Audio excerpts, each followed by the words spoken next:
మిత్రులందరికీ నమస్కారం. అందరికీ గుడ్ మార్నింగ్. రీసెంట్‌గా వచ్చిన అవార్డుల్లో పద్మ అవార్డులు అనేవి వార్తల్లో నిలిచాయి. 2026కి సంబంధించి పద్మ అవార్డుల గురించి డిస్కస్ చేసుకుందాం.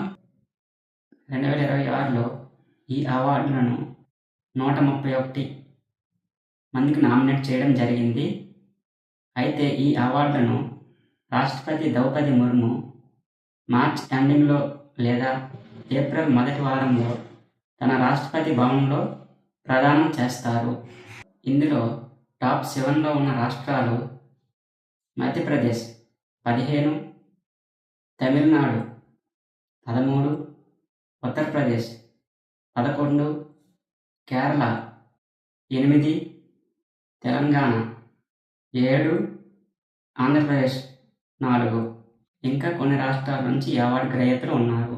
ఈ అవార్డుని 1954లో కేంద్ర ప్రభుత్వం ప్రారంభించింది. ప్రారంభంలో వీటిని పెహ్లా వర్గ్, దూసరా వర్గ్, తీసరా వర్గ్ అని పేర్లతో పిలిచేవారు. 1955లో వీటిని పద్మవిభూషణ్, పద్మభూషణ్, పద్మశ్రీ అని పిలుస్తున్నారు. వీటి సమాచారాన్ని గురించి తెలుసుకోవడానికి మినిస్ట్రీ ఆఫ్ హోమ్ అఫైర్స్ అనే వెబ్సైట్లో తెలుసుకోవచ్చు. ఈ అవార్డు యొక్క ఎలిజిబిలిటీ క్రైటీరియా ఏమిటంటే గవర్నమెంట్ ఉద్యోగస్తులకు ఈ అవార్డును అందించరు.